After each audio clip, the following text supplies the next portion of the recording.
This is Kenny Tan. Welcome to Real Estate License in 14 Weeks. This is episode 43 of Starting from Zero. Today we're going to start chapter 15. Chapter 15 is about definitions. My objective in going through the definitions is not to repeat definitions that have already been given in the previous chapters. Rather, I focus on definitions that did not appear from chapter 1 through 14 to save you time so that you can save your time in learning real estate and also in preparing to pass your real estate exam. If you like my video, please give me a thumbs up, subscribe to my channel, hit the bell for further notifications, and share this video with your friends. Chapter 15, it's all about the definitions. Sometimes in the DI exams, you are tested strictly on the definitions. However, most of the time, you are tested on the essence of the definition. Oftentimes, I'll teach my students to use a single word that corresponds to a certain definition. For example, constructive eviction. What is the first word that comes to your mind? Habitability, right? Now, what about blockbusting? What's the first word that comes to your mind? Discrimination. So to help yourself remember all of these definitions, so as I'm going through the definitions, I will mention some key one word that describe that definition. The first definition is acknowledgement. What is acknowledgement? That simply means that you have your signature notarized by a notary public. That's what acknowledgement means. Next, affirmation. Affirmation is similar to having an oath taken. Basically, when you affirm, you are making the statement that you'll be telling the truth. See, some people, because of their belief or religion, they cannot take an oath. If you can't take an oath, you can do an affirmation. Next, attorney in fact. The one word that helps you remember what attorney in fact is, well, actually it's three words: power of attorney. If you remember what a power of attorney is, it's basically a piece of legal paper where a person authorizes another person to act on his or her own behalf. For example, sometimes the buyer might be overseas and they visited the United States while they're on vacation and they found a property that they like. And then they placed an offer and the offer got accepted. Unfortunately, they have to leave the US and go back to China. So before they left, they probably signed a power of attorney so that someone else, that could be a friend or an agent or a relative, who could act on their behalf. Now, the person who is being authorized, the one in the United States, it's called the attorney in fact. The authorizer, the person that went back to China, is called the principal. Blockbusting. We talked about blockbusting in one of the chapters. I think it's chapter 7 or 8. Blockbusting refers to an agent spreading rumors in the neighborhood that a particular ethnic group is going to move into the neighborhood to create some kind of fear in the residents, because some of these residents are concerned that if this particular ethnic group move into the neighborhood, their property prices will drop. So that will be illegal. So the one word that corresponds with blockbusting is discrimination. Next is caveat emptor. Caveat emptor is just a legal term. It's actually a Latin word. The literal meaning is let the buyer beware. What does that mean? It means when a seller sells a property to a buyer, he's not guaranteeing the condition of the property. So it is basically caveat emptor. So the buyer would have to do their own inspections. So it turns out that there was a problem with the property. The seller is not responsible as long as the seller make full disclosure on the property before the close of escrow. That's what we call caveat emptor. Chattel Real. Chattel Real simply means personal property. Don't be fooled by the word real in the name Chattel Real. In the case of property, there are only two types of properties. It's either personal property or real property. So Chattel Real is personal property. At the time of the exam, please remember when you see Chattel Real, the exam question is talking about personal property. A very good example of a Chattel Real is a lease agreement. The reason why a lease agreement is personal property and not real property is because if you can recall the definition of real property consists of three components: land, fixtures, and appurtenant. Is a lease land? No. Is a lease fixtures? No. Is a lease an appurtenant? No. And the reason why a lease is not appurtenant because appurtenant consists of easement, water rights, and water stock. And lease is not one of these three things. Therefore, a lease is personal property. And it's one of those crazy concepts.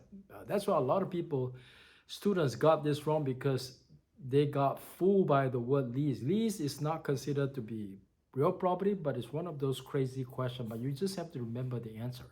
Collateral refers to property that's being used to secure a debt. For example, when you borrow money from the bank, you have to use the property as a collateral. That's what collateral means. Company dollar. What is the first question that an agent usually asks a broker during the interview? Or what's the most important question that is in the mind of the agent? What is the commission split? So if the commission split is 75-25, 75 for the agent, 25 for the broker, that 25% is what we call company dollar. Next, deed in lieu of foreclosure. What is deed in lieu of foreclosure? Now, the word in lieu of in the English language usually means instead of. A deed, as you know, a deed is a piece of document that allows a person to transfer title to a property to another person. We call that a deed. And we know what foreclosure means. Foreclosure means the borrower, the homeowner, is behind on the mortgage payment and the lender decided to take the property from him or force the sale of the property. So when a homeowner faces foreclosure, instead of letting the bank complete the process of foreclosure, one option that the homeowner has would be to do a deed in lieu of foreclosure. That simply means the homeowner will contact the lender and offer to transfer the title of the property to the lender so he doesn't have to face foreclosure. But all that means is that the homeowner is going to end up with nothing when they do a deed in lieu of foreclosure. For the benefit of the lender is that they don't have to spend the time and incur the expenses of completing the foreclosure. For the homeowner, the benefit of doing a deed in lieu of foreclosure, he has control over how much time he has to leave the property. Whereas if he goes through foreclosure, how much time he has to live on the property, he has no control over. Desk cost. Desk cost is the division of the total expenses for a broker's office by the number of agents. So if a broker has very few agents but very high expenses, then his desk cost is very high. And that's not good for a broker. A broker has certain fixed operating expenses. So the more agents that broker has, the lower the desk cost. Next, escalator clause. What is an escalator clause? Most people don't know what an escalator clause is. I'll give you an example of when you can use an escalator clause. For example, you take a buyer to go see a home. The buyer really falls in love with the home. And he told you that no matter what, I have to have that property. You have to help me secure that property for me. But the maximum I can pay on the property is $550,000. I cannot afford higher than $550,000. Now this particular property was listed at $500,000. So you know when a property is listed below the market price, and the market price is about $550,000. So if a property is listed below the market price, you're going to have competition. There will be a few buyers that are also interested. They're all going to submit offers. So what can you do to improve the chances of your buyers getting this house? Well, the one way to do it would be to do what an escalator clause. So to prepare an escalator clause, you will submit an offer. Let's say, for example, the buyer said, I want to start the offer at $520,000, but I also wanted to let you know, no matter how many offers the seller received, I want to be the highest offer. Let's say, for example, you want the escalation to be $1,000 above the highest price that the seller received. Let's say, for example, you submitted $520 and the highest price was $530,000. So when you put in a contract that we will be $1,000 higher than the maximum offer that you receive. So the seller would know that you're willing to offer $1,000 among higher than all of the offers that he received.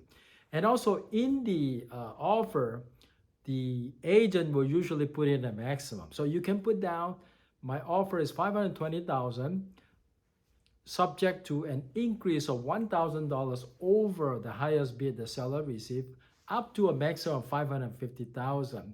And also subject to the seller showing documentation of the highest offer that the seller received. This is what we mean by escalator clause. Next, fiduciary. Between a seller and the agent, who is the fiduciary? The agent. Fiduciary means he is the person that the principal, the seller, put his trust and confidence in. So real estate agents are fiduciaries to their clients, whether to the buyer or to the seller. The key word is trust and confidence. If, just as an attorney, if a client comes to him, the attorney is the fiduciary to the client because the client put their trust and confidence in the attorney. Next, hypothecate. What does hypothecate means? Oftentimes the DRE in the exam will use the term hypothecate. It simply means you put up a collateral to secure a loan. For example, you borrow money from the bank. The property itself is collateral. And the verb of doing that is called hypothecate. So you hypothecate your property in order to get the loan.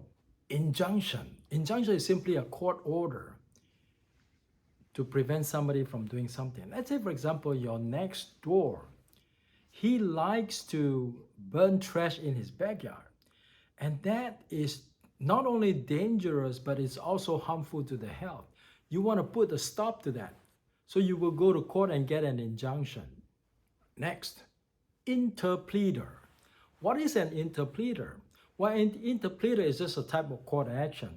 Now, let's say, for example, a buyer and a seller, they got into a dispute over whether the money in the escrow should be released to the seller or should it be released to the buyer. And then they both want to sue the escrow. Well, when the escrow faces two lawsuits from the buyer and the seller, they can actually deposit the money into the court and let the court decide who is entitled to the money. Now, the process of letting the court decide who's entitled to the money, it's called interpleader. Next, leverage. You know, as they say in real estate investment, a good real estate investor knows how to leverage his money, how to leverage his investment.